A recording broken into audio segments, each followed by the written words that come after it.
முன்னாள் முதலமைச்சர் காமராஜரை பற்றியும் நாடார் சமுதாயத்தை பற்றியும் அவதூறு கருத்துக்களை வெளியிட்ட யூடியூபர் முக்தார் அகமது என்பவர் மீது நடவடிக்கை எடுக்கக் கோரி அகில இந்திய சத்திரிய நாடார் சங்கம் சார்பில் கண்டன ஆர்ப்பாட்டம் ராமநாதபுரம் கலெக்டர் அலுவலகம் முன்பு நடைபெற்றது. மாநில பொதுச் செயலாளர் காந்திராஜன் தலைமை வகித்தார். மாநில துணைத் தலைவர் செல்வம் வரவேற்றார். நாடார் மகாஜன சங்க செயலாளர் மோகன், பத்மநாபன் ஆகியோர் முன்னிலை வகித்தனர். ஆர்ப்பாட்டத்தில் நிறுவன தலைவர் வீரமணி கலந்து கொண்டு பேசினார். ஆர்ப்பாட்டத்தில் காமராஜர் பற்றி அவதூறு கருத்துக்களை வெளியிட்ட யூடியூபரை கைது செய்ய வலியுறுத்தி கோஷங்களை எழுப்பினர். மாவட்ட பொருளாளர் ஆனந்தபாபு நன்றி கூறினார். ஆர்ப்பாட்டத்தில் ஏராளமானோர் கலந்து கொண்டனர்.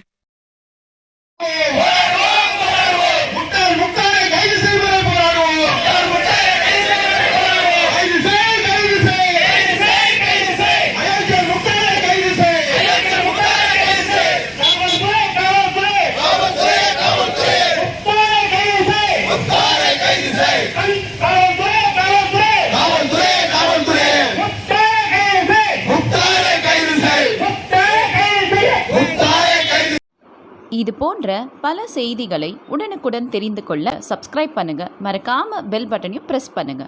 தேங்க்யூ.